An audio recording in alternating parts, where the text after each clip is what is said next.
이륜농구 TV에 오신 여러분 환영합니다. 저는 스포츠조선 유동혁입니다. 루키더 바스켓 이동환입니다. 네, 9월 셋째 주 KBL 루멘 팩트 일부 순서 시작을 해보도록 하겠습니다. 저희가 한 주 지금 방송을 쉬었습니다. 네, 그렇습니다. 네, 추석- 많이 먹었어요. 많이 먹었어요. 그럴 줄- 재충전 많이 하고 왔어요. 저는 아. 그게 충전이거든요. 네, 그럴 줄 알았어요. 예, 예. 네. 많이 먹었습니다. 네, 그렇습니다. 유현 기자는 또 속초 가서 또 중계도 하시고 예. 굉장히 바쁘게 보내셨더라고요 지난주. 그렇습니다. 속초 전지훈련을 갔었고 그래서 네. 세 팀의 전력을 어느 정도 확인할 수 있었던 음. 시기였고 뭐 좋은 시간이었습니다. 네. 그리고 이제 리그컵 이제 통영에서 이제 리그컵 이제 10월 초에 열리지 않습니까? 그쵸.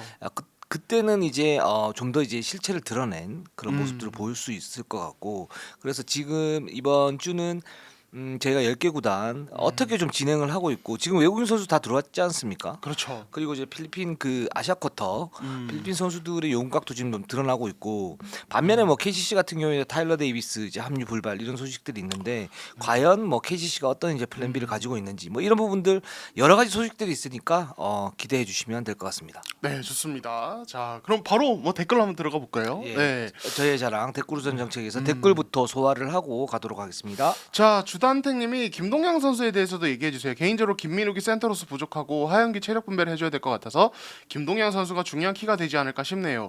사실 이제 이번 속초 이제 그 합동 전지훈련에서도 김동양 선수 코트를 밟았는데 사실 경기력이 그렇게 좋지는 않았습니다. 그렇습니다. 그래서 네. 그 얘기가 사실은 이제 하영규 선수가 지금 너무 좋기 때문에 음. KT가 좀 어떻게 로테이션을 돌릴 건지 KT 편에서 저희가 말씀 갖다 음. 좀 드릴게요. 네, 좋습니다. 다음 댓글 소개해 주세요.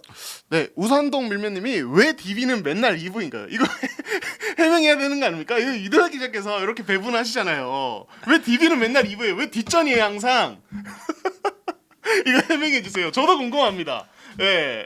또 이동환 기자 이렇게 또 날카롭게 또 얘기를 하니까 네, 아니 속초 강원도까지 강연하셨고 우리 강원도에 자랑 DB는 왜 2부냐고요? 추석 때 진짜 음식을 맛있게 먹으면서 재충전이 됐나 봐요. 많이 충전됐어요. 그러니까요. 네. 야, 네. 날카롭네요. 네. 그래서 이번에 일부로 저희가 했습니다. 이게 음. 사실 저희가 계속 말씀드리지만 거의 이제 원고를 저희가 쓰는데 저희가 쓰는데 이제 팀 배치를 뭐 변화 안 된 상태에서 그냥 하다가 보니까 이제 일부 네. 그냥 이렇게 놨었는데 네. 그래서 바꿨습니다. 네, 그렇습니다. DB만. 사실 저희는 뭐 특정 팀을 뭐 앞에 둬야겠다 이런 의도는 사실 없고 네. 그냥 이제 좀 뭐 되게 그 주에 중요한 이슈가 있다든지 그러면 좀 이제 뭐 그 주 뭐 약간 앞쪽에 배치하고 약간 이런 건 있습니다. 뭐 예를 들어서 어떤 팀이 싫어서 네. 뭐 나중에 얘기해야지 이런 거 없어요 저희는. 네. 다들 아실 거예요. 예, 그래서 네. DB 지금 일부로 돼 있고 아마 당분간 일부에서 계속 나오지 않을까. 네, 좋습니다. 몰아주기. 네, 네, 네. 좋습니다. 이선호님이 박지원 선수는 박찬호 선수의 길을 갈까요? 장신의 패스 센스 좋고 수비 좋고 슛 약하고 박찬희 선수 슛 없이도 국가대표까지 하면서 살아남았는데 박지원 선수도 그럴까요? 예, 네. 속초 전지훈련에서 박지원 선수 3점 슛 어떤 감각은 굉장히 좋았죠. 좋았고 자신도 이제 그런 약점을 알고 있기 때문에 메우기 위해서 최대한 노력을 하고 있는 그런 상태이고 요 부분도 이제 KT 편에서 저희가 좀 말씀드리면 될 것 같아요. 박지원 선수 좀 변했다. 그렇죠. 이렇게 네. 말씀드릴 수 있을 것 같습니다. 좋습니다. 네, 그리고 뽕티파 하래님이 인삼은 뻥띠파레. 뻥티파레. 예. 인삼은 그래도 강하지 않나요? 네, 지금 인삼 전력이 19-20 시즌 3위한 전력입니다. 당시에 10인 로스터가 외국인 2명에 박지훈, 변준영, 박형철, 배병준, 문성호, 양희종, 기승호, 김철욱, 오세근, 김경원이었습니다. 지금은 기승호, 김경원, 박형철이 빠지고 그 자리에 아반도, 함준, 한승희 들어올 것으로 보입니다. 코어 강합니다. 그리고 4강 갈 듯합니다. 네, 이렇게. 이동환 기자 저격한 말이죠. 네, 그렇습니다. 항상 그 KGC 좀 싫어하시잖아요. 싫어한다니요. 그렇게 말씀하시면 안 돼요. 네, 그렇게 저는 그런 거 전혀 없습니다. 네. 과소평가시잖아요. 과소평가가 아니라 네네. 저는 이제 제 기준에서 이렇게 보는 건데, 근데 항상 이제 제가 보는 시선은 틀리더라고요. 그래서 솔직히 저도 제가 못 믿어요. 근데 이번엔 조금 약간 불안해. 작년은 정말 제가 과소평가했던 거 맞는 것 같고, 네. 이번엔 저는 조금 약간 지금 작년 같지는 않지 않을 것 같은데 뭐 이렇게 계속 생각을 하는데 계속 과소평가하시는 거죠. 과소평가가 아니라 요번에는 약간 불안하다. 예, 이것도 인상공사 얘기할 때 같이 한번 얘기해 보도록 하죠. 뭐 참고로 저는 뭐 6강은 충분히 간다. 네, 이렇게 생각이 듭니다. 좋습니다. 이동환 기자는 반대입니다. 좋습니다. 네. 자, 그러면 본격적으로 한번 들어가 보도록 하겠습니다. 자, DB부터 해보도록 네. 하겠습니다. 자, DB 지금 이제 일본 전지훈련 네. 이제 하고 있었는데 이제 에르난데스가 드디어 이제 DB에 합류를 해서 이제 좀 어떤 경기력도 좀 선보이고 그랬습니다. 네, 그래서 에르난데스 보면은 사실은 이제 기본적인 클래스가 높다, 뭐 이런 평가를 받는데 지금 전지훈련에서 경기력도 좀 괜찮은 것으로 알려졌어요. 네. 그 뭐 레나르도 프리만은 지금 몸 컨디션이 좀 좋지 않은데 뭐 뭐 이 선수는 이제 입증된 선수. 그 이 옵션 중에서는 최소한 상급 그쵸. 이다라고 볼 수 있고 이제 두안 에르난데스 선수가 DB의 전력이 어떤 키다 이렇게 볼 수 있는데 그동안 이제 저희가 두안 에르난데스 선수에 대해서 이제 평가를 했을 때는 다재다능한데 뭔가 수비에서 약간의 약점 그리고 공격에서 약간 좀 애매모호함이 있다라고 말씀을 갖다 좀 드렸지 않습니까? 그러면서 이제 올 시즌에 사실 뭐 은노코, 테리, 운도에 이런 선수들이 길지만 좀 얇은 선수들이 좀 들어왔기 그렇죠. 때문에 에르난데스 선수도 이제 그런 유형인데 조금 다르다. 이렇게 그렇죠. 좀 말씀을 갖다 드렸죠. 네. 근데 실제로 이렇게 보면 에르난데스 선수는 굉장히 다재다능한 유형. 일본 전지훈련에서 좀 나타났는데 일단 잘 뛰고요. 높고요. 맞아요. 그다음에 공수 밸런스가 괜찮습니다. 단 이제 여전히 제가 말씀드린 것처럼 공격력에서 확실히 집중력을 보일 때는 굉장히 좀 폭발적이긴 하다. 단 이제 수비에서 활동력이 테리나 은노코와 비교를 했을 때는 조금 떨어지는 그런 편이고. 그렇죠. 예, 그리고 이제 이 선수가 이제 팀 적응이 좀 필요하긴 한데 어떤 부분이냐면 절대적인 에이스는 아니잖아요. 그러니까 그렇죠. 뭐 이제 뭐 이 선수가 모든 걸 다 해결하고 그럴 수 있는 선수는 아니기 때문에 음. 그런데 이제 이 선수가 그렇게 되면 5번으로서 또는 4.5번으로서 어떤 역할을 갖다 해야 되는데 거기에서 이제 가드진과의 어떤 호흡 그리고 공격 전개를 할 때 속공에서의 어떤 자기가 트레일러 역할을 좀 해줘야 되는데 스스로 이제 치고 들어가는 그런 부분들 이런 부분들은 좀 이제 약점으로 여전히 꼽힌다. 네. 이렇게 말씀드릴 수 있을 것 같아요. 그러니까 에르난데스는 공격형은 맞아요. 그러니까 뭐 은도에나 은노코나 테리나 이런 선수들 비해서 어떤 개인 득점력이 좋은 거 맞아서 공격형 수비형으로 나눈다면은 공격형으로 분류를 할 수 있는데 이제 그 공격형 안에서 또 나눠야겠죠. 네. 이제 자기가 볼을 잡고 포스트업이나 페이스업으로 볼을 많이 만지면서 개인 공격으로 득점을 쌓는 유형이 있을 수 있고 또는 이제 어떤 2대2 호흡을 통해서 뭔가 거기서 파생되는 공격을 되게 잘 만들어내는 뭐 이런 타입이 있는데 사실 에르난데스는 1대1보다는 그런 어떤 2대2 기반 그러니까 스타트를 2대2로 끊고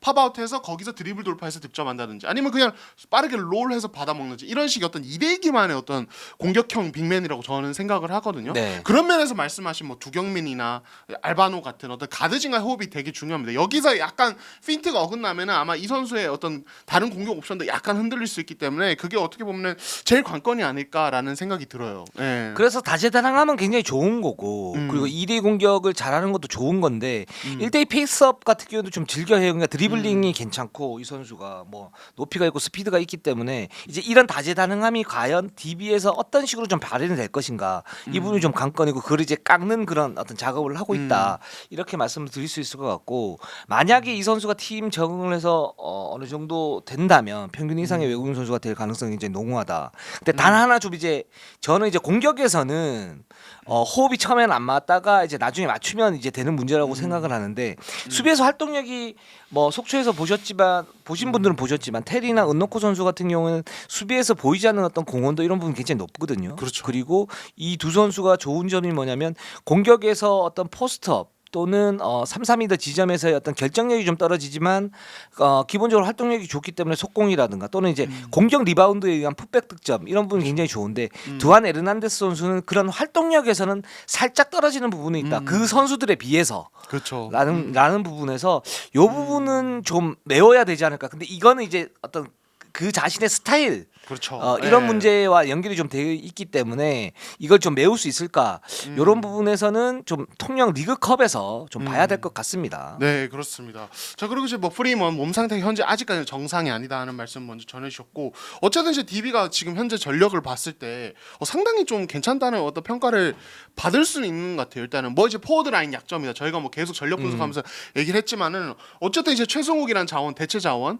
이제 와 있는 상태고 강상재가 지금 저희가 뭐 아시아컵 때부터 주목을 좀 했지만은 어쨌든 지금 어느 정도 적응이 되고 윙으로서의 플레이도 좀 약간 적응하는 느낌이거든요. 좀, 네, 그렇습니다. 네. 이게 지금 DB가 사실 이제 두경민이나 그 알바노 선수 이 두 선수의 어떤 그 합이 과연 잘 맞을 것인가 그랬을 때 저는 공격에서는 별 걱정은 안 하거든요. 그러니까 뭐 수비에서도 기본적으로 두경민 선수는 이제 수비가 되는 그런 선수이기 때문에 시너지 효과가 나지는 않을 할지라도 평균적으로만 가게 되면 이 DB의 백코트지는 여전히 무섭다 이렇게 좀 보고 있고 김정규와 에르난데스 선수 같은 경우에는 여전히 좋은 널포스트이고 문제는 이제 윙 자원이고 식스맨이었거든요. 그렇죠. 근데 강상재 선수가 거기에서 좀 애매모호한 부분들이 분명히 있다. 만약에 이번에 DB가 이제 트리플 포스트 또는 이제 투 빅맨의 강상재 선수가 내외각을 연결시켜주는 어떤 그런 역할을 하게 된다면 이 선수 역할이 굉장히 중요한데 전지훈련에서는 그런 어떤 책임감 그리고 집중력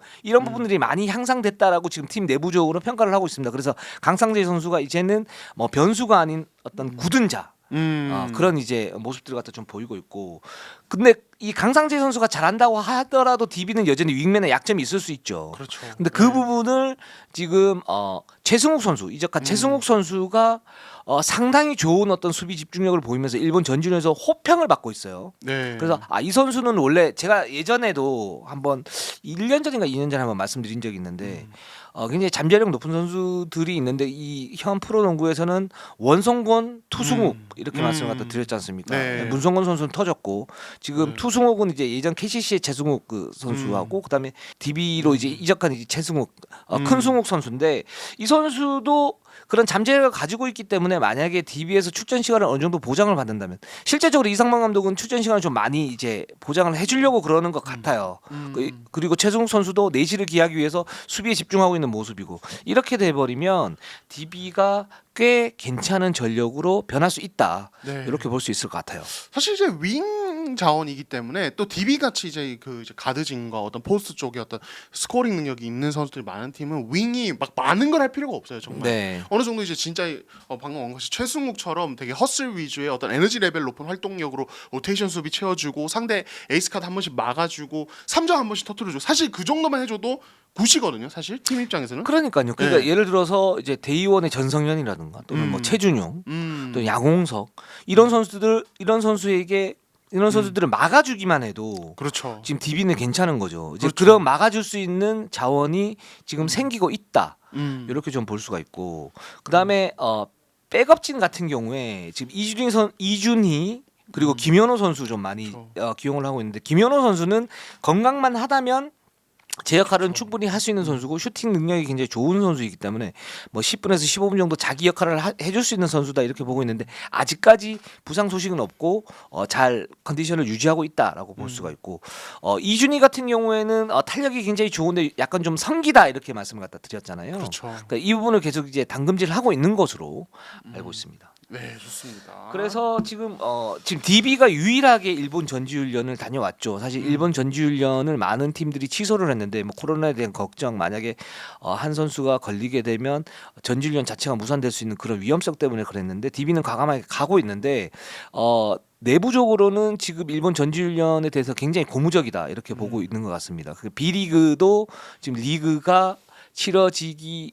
얼마 있으면 치러지거든요. 그렇죠. 이제 10월 초에 이제 치러지게 되고 그렇기 때문에 연습 경기 상대들이 굉장히 세게 나오고 있다고 그래요. 그리고 일본 가드진들이 굉장히 좀 뭐랄까 끈끈한 면이 있고 또 일본 특유의 편파판 형 있지 않습니까? 이렇게 막 손으로 잡고 막 밀고 막 이래도 뭐 불지 않는데 그러면서 그런 부분에서 나오는 어떤 그 팀의 약점 그리고 그 가드진들의 어떤 터프한 어떤 수비에 대한 대응력 이런 부분을 기르기에 일본 지금 전지훈련에 대한 만족도가 굉장히 높다 이렇게 지금 보이고 있습니다. 네, 좋습니다.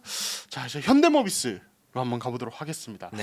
자, 현대모비스 이제 속초에서 더 이제 본격적으로 팬분들께 모습을 드러내는데 역시 저희가 이제 주목하는 건 아바리엔토스 이 선수지 않습니까? 현대모비스가 아주 그냥 제대로 건졌습니다. 네. 기가 막힙니다. 이 선수. 기가 막히다. 네, 유도혁 기자는 기가 막히다. 네. 유도혁 기자 사실 처음 온 선수에게 이렇게 호평 잘 안 하거든요.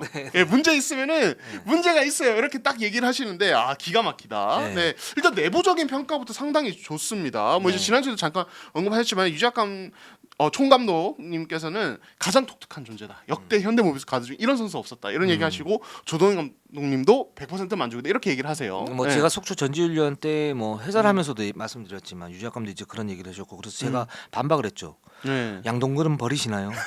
역대 가장 독특한 존재라고 그러니까.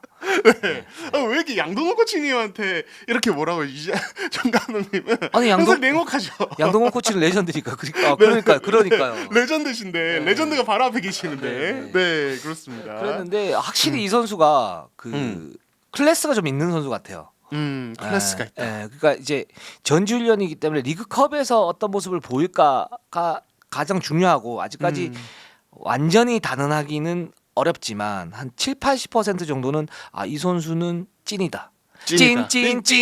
찐이야. 네. 어떤 부분이냐면 약점이 좀 보이지 않아요. 약점이 보이지 않는다. 일단 돌파할 때 왼쪽으로 쭉 다 돌파가 되고요. 음. 그 다음에 3점 슛 능력 아주 좋습니다. 음.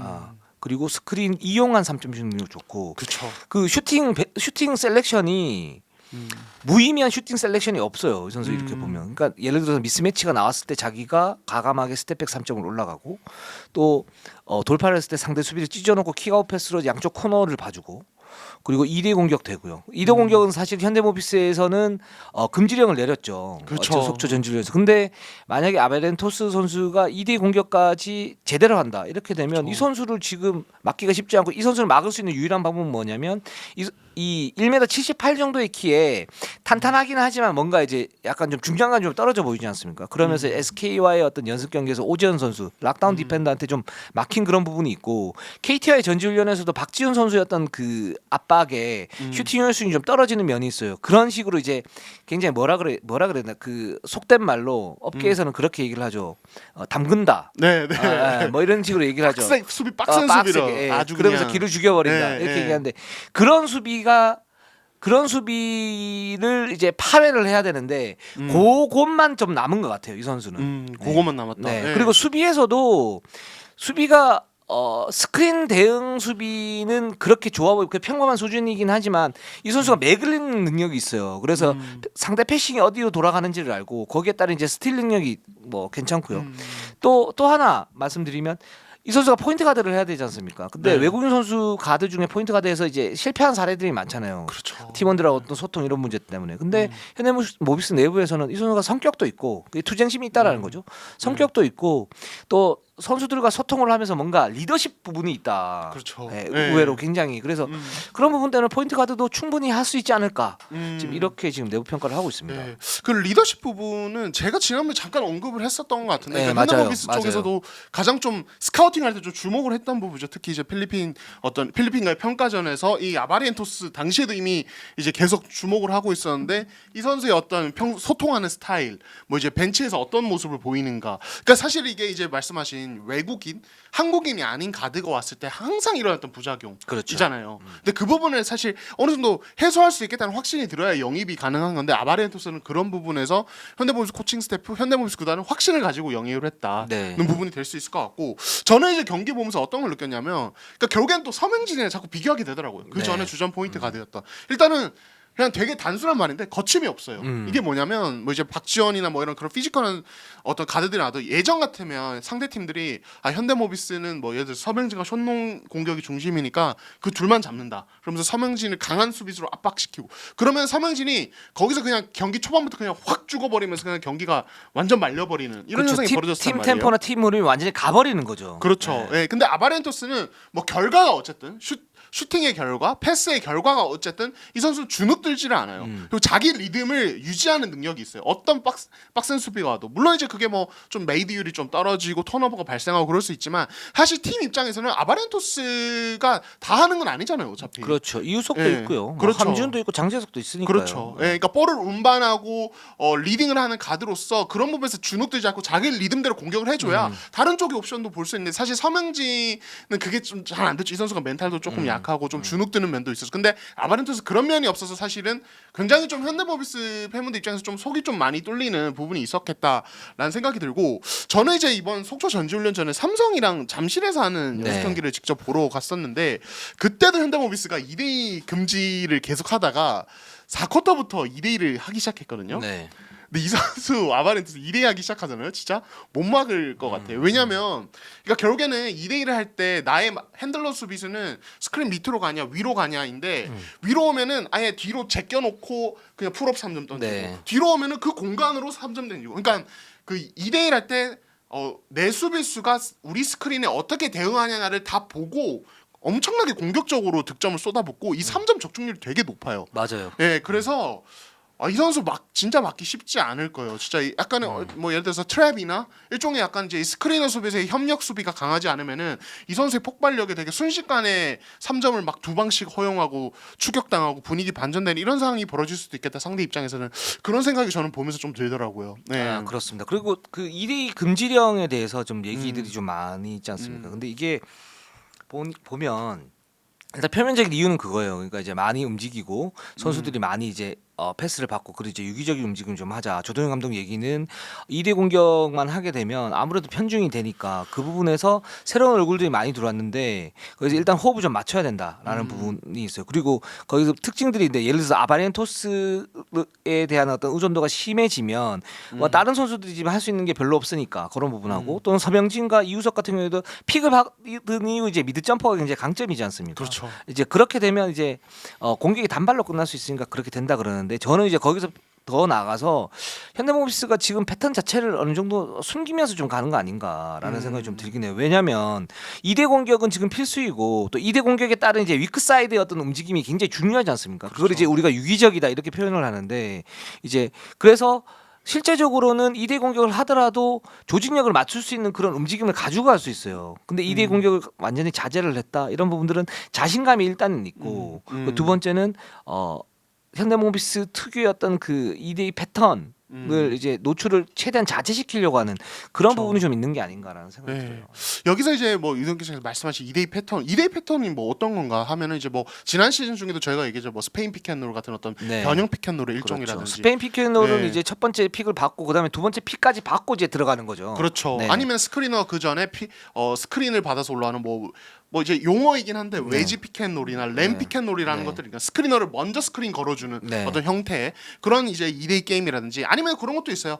예를 들어서 아바렌토스 같은 거 지금 신선한 얼굴이란 말이에요. 근데 상대팀이 연습 경기하면서 이 선수가 하이 피켓롤을 좋아하냐, 사이드 피켓롤을 그렇죠. 좋아하냐, 그리고 피켓롤 할 때 왼쪽 방향 스크린을 선호하냐, 오른쪽 이런 것들을 다 본단 말이에요. 사실은 그렇죠. 예, 그런 부분을 어느 정도 숨길 수 있는 효과도 있기 때문에 그런 부분을 사실 이거 굳이 숨겨서 뭐하냐 뻔한데 그게 아니라는 거죠. 네. 디테일들이 굉장히 많기 때문에 숨길만하다 이런 생각이 듭니다. 네. 그리고 이제 현대모비스는 지금 저스틴 녹스 선수가 1옵션이고 좀 약하다. 그래서 음. 현대모비스 아킬레스건 아니냐 이렇게 봤는데 속초 전지훈련에서 이제 몸 상태가 좋지는 않았어요. 경고화면이 나오지 않았고 그 부분이 이제 올라갈 것으로 보이는데 그 부분이 올라간다고 하더라도 이 선수는 확실히 1옵션으로서 임팩트는 좀 약한 부분들이 있다. 그렇죠. 좀 이렇게 좀 평가를 할 수 있을 것 같고요. 네. 그리고 게이지 프림은 그러니까 이 선수는 플레이 스타일을 예상한 대로예요. 이제 골 밑에서 어떤 전투적인 플레이, 포스트업으로 어떤 득점을 올리는 스타일인데 이 선수가 그러니까 그 전투적인 스타일이 그러니까 경기가 안 풀릴 때 되게 좀 흥분하는 쪽으로 많이 그렇죠. 가서 양날의 검인데 좀 뭐랄까 네. 부작용이 좀 심한 쪽으로 좀 나오고 있어요. 그렇죠. 예. 그래서 방금 말씀드렸지만 이게 단순 속초에서만 있었던 일을 저는 삼성과의 연습 경기 네. 잠실에서 했던 거 보면서도 저 선수 성깔이 장난이 아니구나. 네. 약간 위험할 수 있겠다는 생각을 했었거든요. 그래서 이거를 좀 어느 정도 컴다운을 시켜주는 게 되게 중요할 것 같아요. 녹스나 아니면 이제 버넌 맥클레인 이번 시부터 온 코치들이 네. 이런 부분을 좀 잡아줘야 이 선수가 문제 없이 갈 수 있지 않을까 이런 생각이 듭니다. 그렇습니다. 네. 프림이 이게 경험이 부족해서 그런 건지. 근데 대학 무대에서 좀 이제 그런 거친 플레이 좀 했다고 그러니까 아니면 이게 실질적으로 녹아 있는 어떤 그 특성인지 네. 만약에 특성이나 그러면 제가 볼 때는 프림하고 오래 가지는 못할 것 같고. 그렇죠. 예, 근데 이 부분을 이제 굉장히 좀 파이터형 기질로 해서 이 테크니컬 파워를 받기 전까지 잘 녹인다면 이 선수도 괜찮다. 이렇게 볼 수 있을 것 같고요. 네. 그리고 지금 현대모비스는 장재석 선수가 컨디션이 상당히 좋다고 그럽니다. 그러니까 지난 시즌 사실 장재석 선수가 비시즌 그 사건으로 인해 가지고 컨디션이 굉장히 좋지 않지 않았습니까? 그쵸. 하지만 네. 장재석 선수 올 시즌 컨디션 굉장히 좋고 지금 함준 선수가 속초에서는 컨디션이 좋지 않았는데 이 선수는 입증된 선수니까 단 이제 예전에 함준 선수가 한 20에서 25분 정도 이렇게 뛰고 또는 30분 이상 뛰면서 현대모비스 1옵션이었다면 장재석이 그 부분에 대해서 짐을 덜어줄 수 있는 어떤 준비가 좀 돼 있다. 그렇죠. 좀 이렇게 평가가 됩니다. 네, 그렇습니다. 그래서 뭐 장은 선수 뭐 개인 훈련 많이 했다든지 이런 부분 다들 아실 테고 사실 이제 아시아컵에서 봐도 이 선수의 어떤 수비적인 존재감이나 네. 이 선수 다르다. 지난 시즌에 그 되게 좀 애매했던 운동이 제대로 비시즌 운동이 제대로 되지 않아서 애매했던 경기력은 확실히 다르다는 게 보여졌거든요. 네. 네, 그래서 좀 기대를 걸어봐도 좋을 것 같습니다. 그렇습니다. 네. KCC로 한번 가보도록 하겠습니다. 네, KCC는 이제 지금 좀 악재가 생겼습니다. 삐뽀 네.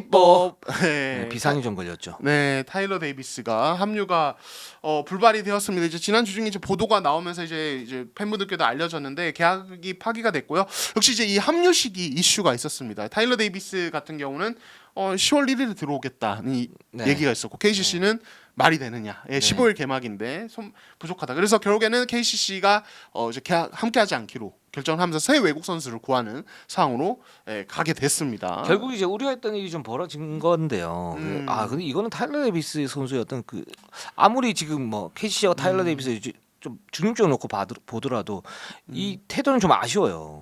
그렇죠. 예, 그러니까 이제 그런 게 있으면 들어보면 현장에서 이제 뭐 이제 관계자들 얘기 들어보면은 그냥 뭐 이제 외국 선수들 자체는 항상 늦게 들어오고 싶어한다. 네. 예, 45일 지금인데 이게 지금 벌써 이제 현장에서 이제 좀 뭐 사무국회의나 이런 데서 60일로 더 이제 60일 일찍 들어오는 식으로 15일 더 네. 추가하는 거 벌써 얘기가 나오고 있는 네. 걸로 알고 있는데 근데 막상 외국 선수들은 거의 조금 최대한 늦게 들어오고 싶어 한다고 하는데. 일단은 지금 다른 선수들 거의 다 들어왔어요. 45일 전 9월 1일 뭐 늦은 선수들도 뭐 이제 한국가스공사 9월 7일 네. 뭐 이렇게 다 들어왔는데 10월 1일은 좀 너무하죠. 예. 그렇죠. 이게 예를 들어서 보통 어떤 취업을 하는 거잖아요. 네. 취업을 하면 거기에서 이제 적응을 하고 거기서 최선을 다하는 게 뭐 기본적인 원칙이고 그렇죠. 그 좀 늦게 들어올 수 있어요. 어떤 사정 때문에. 그럼 그 사정을 설명하고 하면 되는데 이 선수는 지금 수술 여파로 인해서 10월 1일 날 들어오겠다. 이거 사실 KCC가 이 부분도 어느 정도 이제 감안하는 상태에서 케어를 하겠다라고 생각을 하고 이제 들어와라라고 한 건데 거기에서 그렇죠. 또 그렇게 얘기를 한다. 이거는 좀 받아들이기 좀 쉽지 않죠. 그렇죠. 예, 재활을 하더라도 입국을 먼저 하고 네. 팀과 동행하면서 재활을 하는 것과 그렇지 않은 것은 사실 다른 선수들이 미치는 영향도 되게 크거든요. 멘탈적으로. 그렇습니다. 예, 그래서 이제 어쨌든 저차인 감독께서 이제 새로운 선수를 찾기로 했고 지금 이제 눈여겨보는 선수는 있다고 하는데 근데 이제 현재 시점이 현실적으로 지금 이제 다른 해외 리그도 다 개막하는 시점이고 웬만한 어떤 이제 레벨의 선수는 다 계약이 되어 있는 상태여서 네. 사실 이게 당장 타일러 데이비스급 혹은 라거나와 진짜 막 출전 시간을 비슷하게 나눠 가질 만한 어떤 레벨의 선수를 구하는 게 현실적으로 쉽지는 않을 것 같다는 좀 걱정도 들긴 합니다. 근데 네. 요거는 조금 더 다를 수 있는 게 어떤 부분이냐면 이제 KCC는 다른 구단하고 좀 다른 부분이 한 선수에게 집중할 수 있잖아요. 돈을. 그렇죠.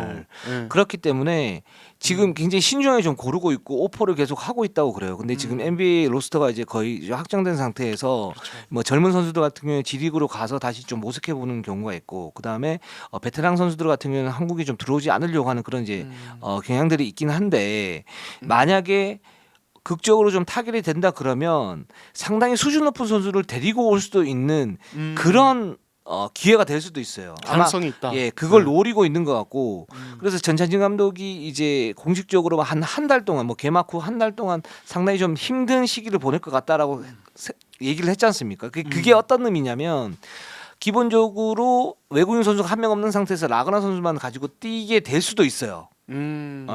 아니면 어떤 특정 선수를 갖다 데리고 오는데 좀 합류 시기가 늦어서 컨디션 조절하고 하면 정상적으로 올라오는데 좀 늦게 올라올 수 있는데 그래서 한 달 동안 한 달 정도 이렇게 생길 수가 있다고 그러는데 단 KCC가 어떤 평범한 용병을 데리고 올 것 같지는 않아요. 그러니까 그렇죠. 지금 계속 타진을 하고 있고 확정된 건 없는데 만약에 데리고 오면 아주 수준 높은 선수를 확 데리고 와서 라고나 어떤 짝을 맞추고 이승현과 짝을 맞출 거고 만약에 그게 안 된다고 그러면은 중간 정도의 선수를 일단 데리고 와서 긴급 수혈을 하고 그 다음에 계속적으로 알아보는 이제 그런 포지션을 취하지 않을까라는 생각이 들어서 이게 그 위기 뒤에 찬스라고 그러잖아요. 이제 그런 의미가 될 수도 있겠다라는 생각이 들었습니다. 네, 좋습니다. 그리고 KCC가 지금 비상이라고 그러는데 부상자가 많기 때문에 뭐 이제 일본 전지훈련도 포기를 했죠. 그렇죠.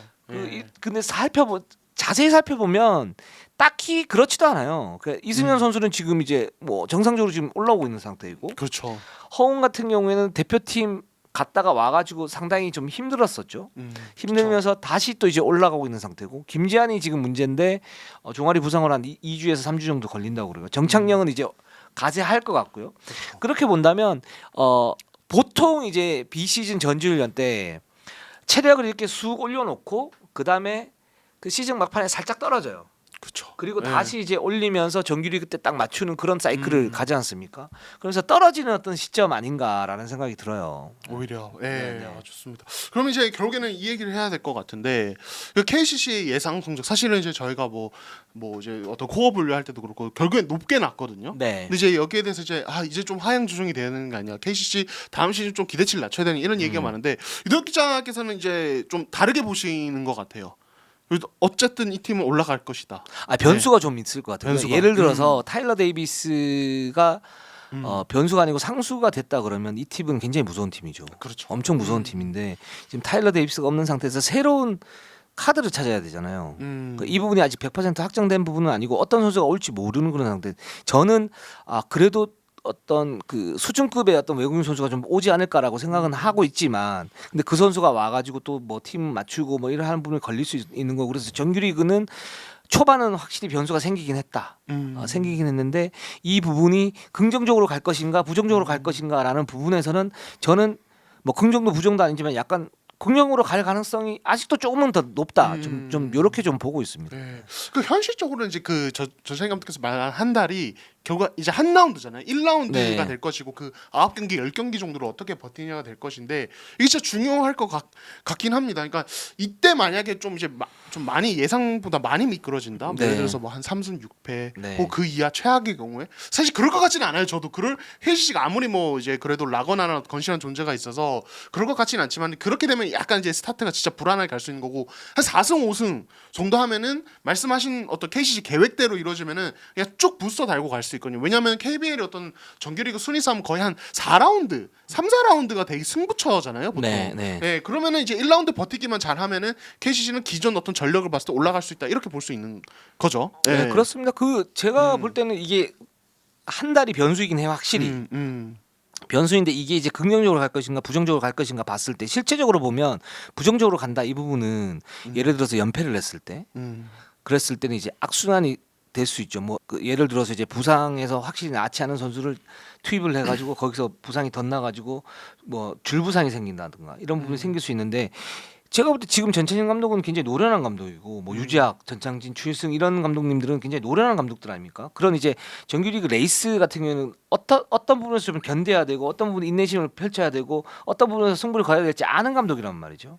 이제 그런 부분에서 10월 한 달 동안 악재들이 있을 수는 있지만 그 부분을 어느 정도 버틸 수 있는 힘, 이거는 코칭 스태프도 좀 갖추고 있다라고 봤을 때는 말씀드린 것처럼 뭐 3승 6패 뭐 2승 7패까지도 갈 수 있죠. 그렇죠. 또는 이제 4승 이렇게 갈 수가 있는데 그걸 또박또박 가게 되면 결국은 반등할 수 있는 시기가 찾아오게 되고, 그렇게 되면 뭐 5라운드, 6라운드 또는 플레이오프에 가서는 예를 들어서 KCC가 아주 좋은 외국인 선수를 갖다 데리고 온다. 그렇게 되면 전력이 올라가면서 강력한 다크호스가 될 수 있지 않습니까? 이제 이런 식의 어떤 시나리오가 그려지는 거죠. 네. 좋습니다. KCC가 진짜 위기를 어떻게 좀 버텨낼지 지켜보도록 하겠습니다. 확실히 변수는 변수입니다. 좋습니다.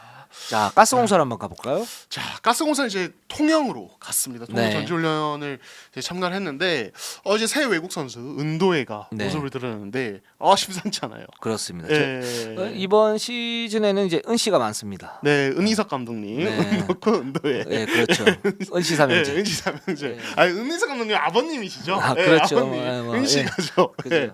그렇습니다. 그래서 이제 은도해가 과연 어떤 모습 보여줄까? 사실 가스공사가 이제 할로웨이는 사실은 이제 뭐 이미 뭐 이제 많이 드러난 존재고 은도에는 약간 베일이 쌓여 있었기 때문에 너무 궁금했는데 일단 현재까지 보여주는 모습은 굉장히 고무적이다라고 이야기를 할 수 있을 것 같아요. 이 선수가 거의 2m 10 11cm 뭐 이 정도죠. 10 이상인데 네. 빨라요. 굉장히 빨라요. 그 높아요. 네, 높아요. 저는 속초에서 테리하고 음노코도 이렇게 봤을 때 높이가 상당히 좋다. 그래서 세로 수비가 정말 만만치 않겠구나. 단지 이제 프레임이 좀 얇아서 이제 포스트업 수비가 될까 뭐 이런 부분이 이제 고민을 했는데 세로 수비는 걱정을 안 했거든요. 게다가 활동력이 뒷받침이 되니까 외곽에서의 어떤 그 쳐주는 능력도 상당하거든요. 근데 그렇죠. 은도에는 저는 이제 하이라이트 필름만 봤지만 그보다 더 높은 것 같아요. 그러니까요. 기본 높이가 좀 진짜 다른 것 같습니다. 네. 그러니까 이 선수가 이제 저희가 뭐 리바운드 왕 이 얘기를 자주 소개했는데 왜 리바운드 왕이었는지 알겠다. 그냥 기본적으로 이 점프했을 때 타점이 다르고 네.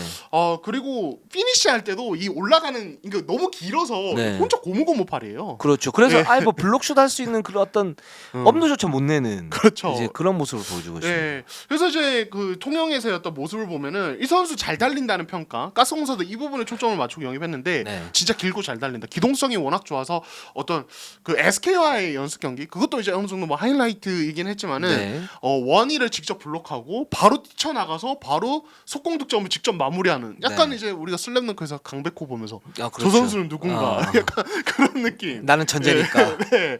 이거 가스공사가 기대했던 그 사이즈와 기동성을 겸비한 모습을 그대로 보여주고 그 이제 이원대 선수와 엘리웁하는 장면도 있거든요. 네. 네. 와 그것도 놀라웠어요. 3점 라인에서 하이피켄으로 하는데 이원대가 드리블 한번 치고 올려줬는데 그 사이에 림으로 달려가서 엘리웁을 받아먹더라고요. 저는 뭐 엘리웁 자체 뭐 높이도 무서웠지만 3점 라인에서 그 순간에 그렇게 빨리 달려간다? 와, 이 선수 쭉 스피드가- 들어가는 스피드. 네. 이거 보통이 아닌데 이 선수 운동력이 상당하다. 그 사이즈에서 사실 저는 조금 2m 10cm 이상의 외국 선수들 이때까지 KBL에 온 선수들 장신 외국 선수 보면은 약간 제프 휘디나 뭐지 아니면 헨리 심스나 약간 이제 뭔가 약간 느린. 예. 네. 사이즈가 좋은데 빠르면 사실은 그런 레벨의 선수가 한국에 오나? 그렇죠. 약간, 사기캐죠, 사기캐. 예. 근데 이 선수는 사이즈와 스피드가 됩니다. 물론 이제 지금 보면은 약간의 1대1에 대한 우려는 있어요. 그러니까 뭐 이제 본인이 뭐 포스트업으로 뭐 이제 막 학다리 페이드웨이도 던지고 이런데 사실 웨이드가 그렇게 높지 않고 원레그 점퍼. 예. 은너코도 약간 비슷한 양상을 보였는데 그 약간 거리가 멀어지기 시작하면 메이드 능력이 떨어져요. 근데 네. 제가 봤을 때 은도에는 은너코보다는 조금 낫긴 한데 예 근데 어쨌든 이 선수도 어떤 그런 림 바로 근처가 아니면은 약간 불안해지는 좀 공격에서 이런 부분은 할로웨이가 보완해주거나 어떤 다른 가드들이 더 좋은 찬스를 메이킹해줌으로써 네. 좀 도와줘야 될 것 같은데 약간의 지켜볼 필요는 있다. 더 지켜볼 필요는 있다. 이런 생각 듭니다. 사실 네. 유동 감독도 이제 2대 공격을 상당히 선호하는 그런 감독이고 2대성이 있고요. 그렇죠. 벨랑겔 선수가 있기 때문에 2대 공격하기엔 무리가 없고 2대 공격을 하게 된다면 이제 쭉 빠져들어가는 롤에서 쭉 빠져들어가는 어떤 속도가 굉장히 좋기 때문에 거기에 타이밍을 맞춰주면 그 골밑은 거의 운도의 세상 같아요. 그래서 그렇죠. 상당히 좀 잘 맞지 않을까라는 생각이 듭니다. 물론 이제 약점이 분명히 있죠. 네. 유동이 이제 얘기한 것처럼 약점이 있는데 약점보다는 강점이 굉장히 좀 더 많이 보이는 그런 이제 뭐 첫 데뷔전이었다 이렇게 그렇죠. 좀 말씀드릴 수 있을 것 같고 리그컵에서 보이면 이제 뭐 세부적인 약점이 나오고 거기에서 상대가 어떤 반응을 보이겠죠. 이제 이 부분을 이제 극복하게 되면 운도에는 A급 선수가 되는 거죠. 그렇죠. 완전히. 예, 리그에서. 저는 개인적으로 이번 시즌이 외국 선수들 대결이 제일 기대돼요. 네. 그러니까 뭔가 이 높이를 기반으로 인사이드 서로 블락하고 리바운드 따고 이게 저 말씀하신 은노코 테리 그리고 저 기존의 뭐 최강자 자미로원이에다가 네. 뭐 엄청나게 투닥투닥 할 것 같거든요. 그렇죠. 이거 보는 맛이 엄청나지 않을까라는 기대감이 굉장히 커지고 있습니다. 맞습니다. 그래서 네. 지금 운도에 지금 심상치 않다 네. 이렇게 말씀을 드릴 수 있을 것 같고 지금 한국가스공사가 대구하고 1년 만에 연구지 협약을 했습니다. 이제 정상적으로 돌아가겠죠. 네, 저희가 이제 녹화일이 19일인데 오늘 오후에 이제 대구시와 이제 협약을 하고 사실 이제 지난해 그 이제 인수 이제식 할 때 그때 대구시에서 그리고 창단식 할 때 시장님이 아예 오질 않으셨어요. 그렇죠. 네, 그러니까 네. 이게 사실 되게 드러나는 거죠. 그러면 이게 보통 이제 이런 어떤 연고 어떤 프로 구단이 생긴다 이러면은 시장님도 오시고 최대한 이제 구단에서 신경을 써서 네. 그렇게 하는데 그게 오지 않는다는 자체가 약간의 어떤 사이에 어떤 문제가 있다 이런 얘기가 되는데 네. 이번에는 아예 홍준표 어떤 신임 시장도 오시고 되게 좀 부드럽게 진행이 잘 되고 있는 것 같아요. 이게 이제 지난 지방선거 이후에 관계가 굉장히 뭐 회복되는 양상이다 이런 얘기를 드렸던 적이 있는데 그게 결국에는 이제 뭐 협약식으로 이어졌다. 그래서 이제 가장 뭐 좋은 것은 이제 가스공사 선수들이 대구 실내체육관을 경기 날이 아닌 날에도 자유롭게 최대한 많이 쓸 수 있다. 네. 예, 지난 시즌 같은 경우 1일 대관을 해서 경기 날에 대관을 하고 그렇죠. 그 외에 뭐 추가적으로 연습 꼭 해야 할 때 뭐 대관을 하는 네. 식으로만 했는데 이제는 아예 기본적으로 되게 정기적으로 쓸 수 있는 식으로 가게 된다. 이거는 뭐 선수들 입장에서도 그리고 구단 입장에서 굉장히 좋은 일이 아닌가라는 생각이 듭니다. 그동안 네. 딴지를 좀 일일이 좀 걸었었고 거기에 그쵸. 대해서 이제 자유롭게 쓰는 거에 대해서 좀 불편함이 많았었는데 이제는 이제 대구시가 지원을 갖다 해준다. 이렇게 보면 될 것 같습니다. 네, 좋습니다. 자, 그러면 LG로 한번 가보도록 하겠습니다. 자, 지금 이제 LG는 필리핀에서 한창 전지훈련하면서 네. 연습 경기 빡세게 치르고 있어요. 네. 네, 지금 이제 뭐 영상도 좀 공유가 되고 있는데 일단 이제 가장 좀 화제가 되고 있는 이 저스틴 구탕의 실제 신장입니다. 네. 네. 1m 95로 알려졌었고 네. 그래서 1m 95면 야 통한다 이거. 야, 대박이다. 네. 만약에 운동 능력까지 좋으면 네. 이 선수는 LG 윙 자원의 어떤 약점을 보강해 줄 수 있는 최적의 카드다. 그랬는데 1m 88로 드러났어요. 그러니까 7cm가 작았는데 이게 약간 정해진 건가 봐요. 그 지난주에 그 WKBL 드래프트 때 네. 키아나 스미스가 네. 185로 알려졌는데 178로 나왔거든요. 아. 딱 7cm 거기서. 183 정도로 알려졌는데 175로 183이었군요. 네, 175로 이제 측정이 됐죠. 175.6인가로 측정이 네. 됐는데, 근데 거기는 또 비밀이 하나 있습니다. 비밀이 있다. 네, 그 키아나 스미스 선수가 이제 멋을 부리기 위해서 우리 또 네. 그래서 똥머리를 하지 않습니까? 똥머리를 이렇게 딱 재는데 네. 똥머리에 툭 하면 안 되잖아요. 네. 약간 기울여가지고 턱 했는데 그래서 한 네. 실제 신장은 한 178 정도인데 175.6 정도로 나온 게 아닌가, 좀 낮게 나온 게 아닌가 뭐 이렇게 얘기를 하더라고요. 근데 네. 이게 아마 그 운동화를 신고 키를 재기 때문에 그런 그쵸. 현상이 벌어진 것 같고 우리는 이제 실측을 하지 그쵸. 않습니까? 네. 그래서 좀 차이가 있는 것 같은데 그래도 좀 작네요. 그러니까 이제 요거 이제 약 실망하신 분들 되게 많았어요. 나 예전에 네. 농구 대잔치 때 네. 2m 열풍이 있었었거든요. 2m 열풍. 네, 네. 다 2m예요. 그 프로필에 뭐 표시는 게. 대학 유망주들이 다 2m야. 뭐 네. 이창수, 뭐 박상관, 네. 뭐 그런 선수들이 다 2m예요. 네. 근데 실제로 보면 전 197인데요. 195입니다.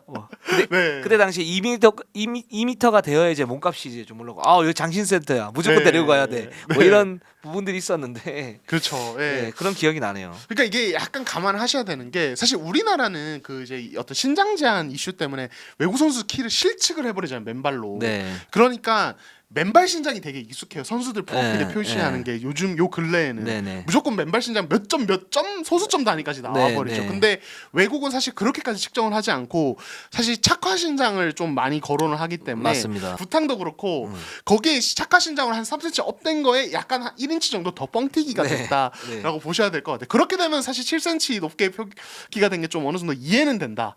다만 뭐 LG 팬분들 실망감은 있을 것이다. 왜냐면 이간이보다 작기 때문에 그렇죠. 왼발 신장이. 예, 근데 이제 그런 건 있어요. 그러니까 이 선수 영상이나 이런 모습 보면 확실히 점프력이 장난이 아니거든요. 운동 능력이 상당히 좋고 또 하나 좋은 건 뭐냐면 이 운동 능력에 갖췄는데 프레임이 얇지 않아요. 맞아요. 파워가 있어요. 맞아요. 그렇게 된다면 이 선수가 1m 88이라고 하더라도 윙 자원에서 어느 정도 역할은 할 수 있다. 적응만 그렇죠. 하게 되면 이제 저는 이런 생각이 좀 들더라고요. 네, 그렇습니다. 그래서 이제 조상현 감독님도 뭐 슈팅 능력 이런 거보다는 리바운드 그리고 패스 그리고 리바운드 이후에서 속공, 그러니까 직접 잡고 직접 치고 나가는 네. 거를 말씀하시는 그런 부분에서 도움이 될 것 같고 아셈마레에 대한 어떤 리바운드 의존도를 해소해 줄 것이다. 주전 비주전 뭐 이제 번갈아가 나가면서 도움을 줄 것이다라고 이야기를 하셨습니다. 근데 그러니까 LG가 윙이 풍부하면 사실 구탕이 약간 잉여 자원이 될 수 있어요. 네. 근데 그렇지 않잖아요. 이 팀이 그렇죠. 이승우가 지금 나왔지만은 어쨌든 아직 윙이 이슈이기 때문에 신장이 뭐 약간 기대 이하라고 해도 어쨌든 이 선수는 분명히 도움이 될 것이다라는 그렇죠. 생각이 들어요. 출전 시기를 꾸준히 잡으면서 근데 단 이제 활동력이 굉장히 좋아야 되고 이 선수 같은 경우는 공수에서 겸장이 좀 돼야 되는 그런 부분들이 있습니다. 그러니까 이제 그렇죠. 뭐 이 선수가 1m 95든 1m 88이든 그 부분은 이제 필수적으로 가지고 가야 되는 그런 부분이라고 생각이 들고 왜냐하면 LG는 뭐 다들 아시다시피 이관이나 이재도 선수 중심으로 아셈마레가 2대2 공격 많이 하고 또는 이제 조상현 감독이 모션 오펜스 쓰면서 거기에서 많이 움직이는 그런 모습들을 보일 거고요. 수비에서 이제 아셈마레에게 리바운드 능력을 의존하게 되면 그렇게 되면 이제 팀 리바운드가 필연적으로 좀 떨어질 수밖에 없거든요. 근데 하지만 이 구탕 선수가 예를 들어서 들어가가지고 수비 리바운드를 잡는다든가 공격 리바운드를 잡아주게 되면 확실히 LG의 높이의 어떤 약점이 상쇄될 수 있는 그런 가능성이 있기 때문에 이 부분이 굉장히 중요하지 않을까라는 생각이 들어요. 네. 그 이제 현대농구 특히 이제 최근 이제 특히 이번 비시즌 보면은 KBL이 계속 빨라지고 있어요. 지금 네. 뭐 저희가 KT도 얘기했고 2부에서 삼성 얘기도 저희가 하겠지만은 긍정적 부분이죠. 예, 엄청나게 모든 팀들이 스피드 농구를 추구하고 있는데 자 그럼 템포를 어떻게 끌어올릴 것이냐 거기에 대한 어떤 석공 패턴이나 여러 가지 뭐 빠른 선수 있는 거 뭐 이런 것도 중요하겠지만 사실 리바운드 이후에 얼마나 빨리 나가냐가 중요하고 맞습니다. 이게 사실은 포워드들 사이즈 좀 윙자원들이 있을 때 좋은 것은 리바운드 잡고 바로 핸들링하면서 쭉 치고 나갈 수 있거든요. 그렇죠. 사실 이제 구탕에게 그런 부분을 좀 기대를 해볼 수 있고 이거는 결국 지난 시즌 LG가 사실 삼성과 더불어서 되게 템포가 느린 팀이었고 네. 마레이가 리바운드를 독식하면은 마레이가 정말 잘 잡아주지만 마레이가 패스 줄 가드 찾아주느라 그냥 템포가 확 죽어버리는 이런 상황들이 있었는데 구탕의 리바운드를 많이 잡아주면 그 부분들이 해소가 될 것이다. 이런 어떤 기대감을 가질 수 있을 것 같습니다. 그렇죠. 이제 일단 가드부터 연결을 해서 들어가면 사실 그런 장면이 많이 나오지도 않을 뿐더러 맞아요. 실제적으로 포워드진 그러니까 볼 핸들링을 할 수 있는 포워드진이 딱 잡고 들어가거나 아니면 그쪽으로 연결시켜 줄 수 있는 그런 옵션도 생기는 거예요. 그렇게 되면 확실히 뭐라 그래나 그 팀 스피드가 굉장히 빨라지고 속초에서 KT가 그런 모습 많이 보여줬죠. 그렇죠. 그 작년에 SK가 최준용 선수 코스트 투 코스트 이제 속공도 많이 했었었고지. 그런 이제 윙 자원의 어떤 그 활용도가 굉장히 중요해진 그런 그렇죠. 리그 이제 시스템이라고 볼 수 있을 것 같아요. 네, 좋습니다. 그래서 구탕이 그런 부분에서 제 역할을 해주게 된다면 LG도 만만치 않은 전력이 될 수 있다. 네. 이렇게 생각이 듭니다. 그럼 오늘 방송은 여기까지 하면 될 것 같습니다. 자, 우리는 항상 최선을 다하겠습니다. 네이버 유튜브 구독 좋아요, 알람. 감사합니다.